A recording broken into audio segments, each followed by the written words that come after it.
So this book is different because there's an author note right at the beginning before we even get to the story. That means there's something important for us to know. So I'm going to read just a little bit of it, okay? It says, I was a child of two worlds, a Mexican citizen by birth, but raised as an American. The transition to life in America when I was only 6 was very difficult for me, but the love from my mother, father, and brother made it bearable. Still, living as an undocumented immigrant is scary, and my childhood was filled with secrets and struggles. So here she's talking about being an undocumented immigrant, and we're going to find out what that means in the story, okay? And also just know that there's a few Spanish words in the beginning of the book, and if you don't understand them, that's okay. You'll still understand what's happening to Aurelie. So let's start. At Abuela's house, Saturdays were filled with family and sunshine. Aurelie was good at playing al escondite and even better at chasing chickens. She could outrun her big brother Alex and their primas. When evening came, she sat around a noisy table and ate mounds of tortillas and pollo con frijoles for supper, her favorite.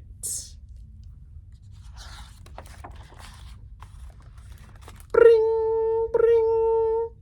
On Sundays was different. Aurelie and Alex sat in the stuffy living room waiting and waiting for the phone to ring. It's your mama and papa, said Abuela, from America. Hola, mama. Hola, papa, said Aurelie in a small voice. Hola, mi niña, said mama. Did you get the toys we sent you, asked papa. Papa always asked about the toys. Sí, said Aurelie. Gracias, mama. Gracias, papa. Mama and Papa had been away so long they felt like strangers. When are you coming home, she asked.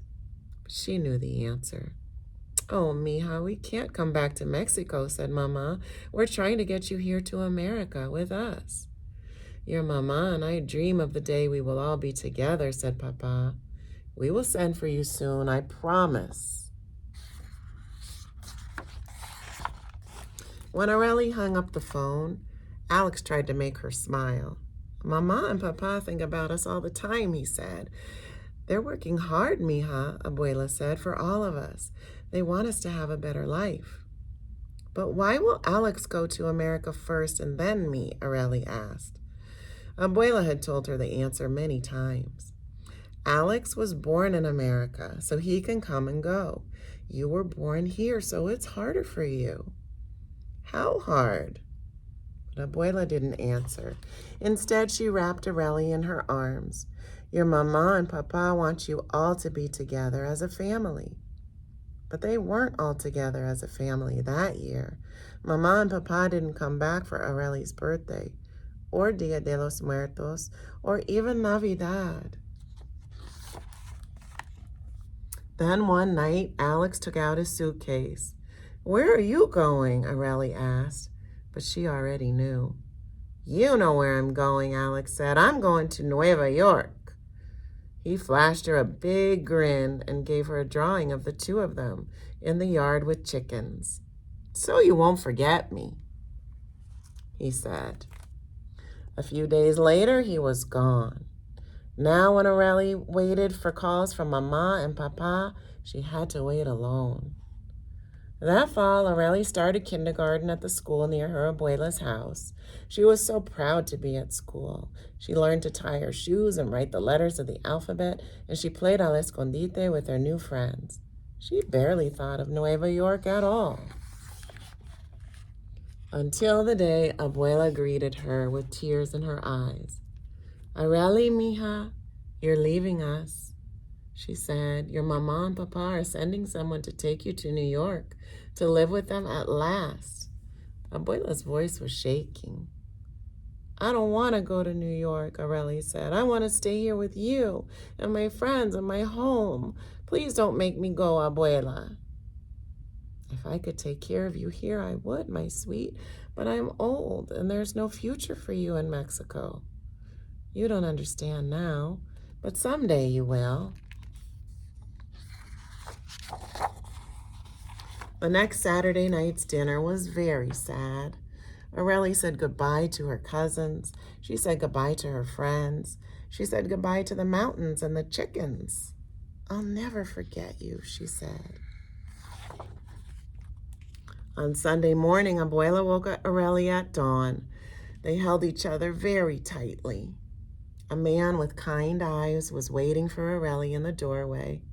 This man is a friend of your mama and papa, and he will take you to America, Abuela said. Come, Aurelie, he said. Aurelie stayed where she was. The man was a stranger to her. Be brave, Aurelie, Abuela said. Aurelie gave Abuela one more fierce hug. I love you, mija. I love you, Abuela, said Aurelie. And then she left for her new country. You see the journey she took? On a truck, on a train. She traveled until, I think, here, she's in New York. Mama cried very hard when she saw Aurelie. Aurelie ran to her, but Mama didn't look like her picture at Abuela's house. Her hair was different color and it was curly, and Papa had lines around his eyes. They held each other for a long time. Aurelie did not want to let go. Aurelie, Alex said, you made it. I can't wait to show you our house. Alex was a lot taller, but he still had a smile that spread ear to ear.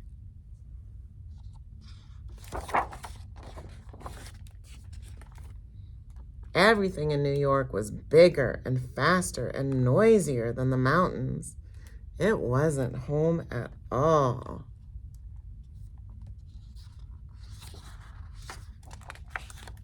Aurelie had to go to school, but the teachers did not know her name. She couldn't speak English, and when she tried, the words came out all wrong. She made friends with the other girls who could speak Spanish, but she couldn't stop kids from teasing her. Aurelie's an illegal. They should take her back to Mexico. Aurelie can't read. She's so backward. Her mom cleans my house. She's our maid. Aurelie was ashamed. She had never felt this way before. No te preocupes, Aurelie, her friend said. No pueden hacerte daño. When she went home that night, Aurelie asked her mother what the kids meant when they said she was illegal.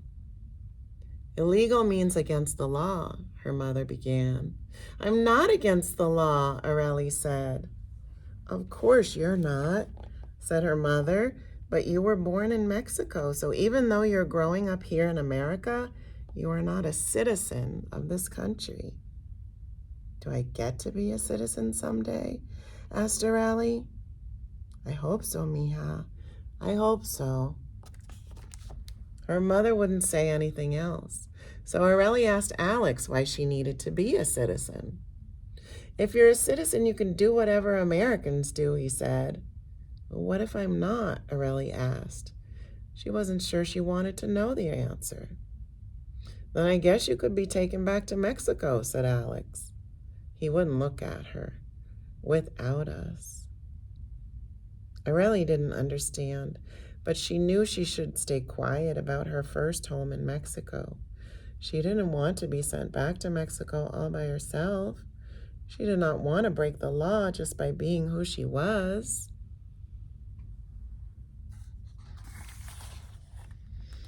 Aurelie had to work extra hard to learn her lessons in a new language. It wasn't easy. But by second grade, she could count by fives. In third grade, she learned about the Constitution. By fourth grade, she could write a book report and read it out loud.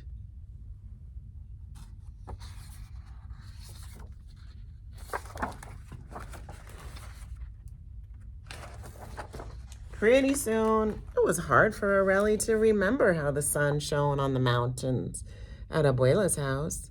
Now she spoke English like any other girl from America. She played jump rope games and watched TV shows. She and Alex could get anywhere in the city on the subway.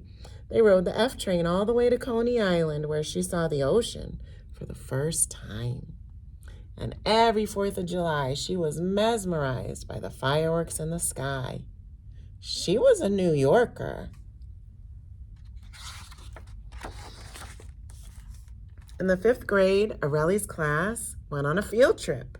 They got on a boat and sailed to the Hudson River. Aureli's heart beat fast to see Ellis Island, where so many immigrants had come before her. On the tour of Ellis Island, Aurelie learned a lot. More than 12 million immigrants passed through here on their way to America, the tour guide said. Almost every one of us has family that came to this country from a foreign land. On the boat ride back home, Aurelie thought about the tour guide's words. She pictured the millions of other people who had made the long journey to America and how Lady Liberty welcomed them with her shining torch. She did not feel illegal. She felt like she was part of something very big. On Saturday, she called her abuelo in Mexico. "Are you working hard?" Abuela asked. "Very hard," said Aurelie. She told Abuela all about Ellis Island. "Those immigrants are part of America. Remember when you said I might have a brighter future here, Abuela? I think I understand now, and I think you were right." That night, Aurelie looked out over the lights of New York City and dreamed of what she might do someday. She might be a writer and tell her story. She might be a teacher and help children who found themselves in this new land. "I could do anything here," Aurelie said to the city sky. "Someday, I will."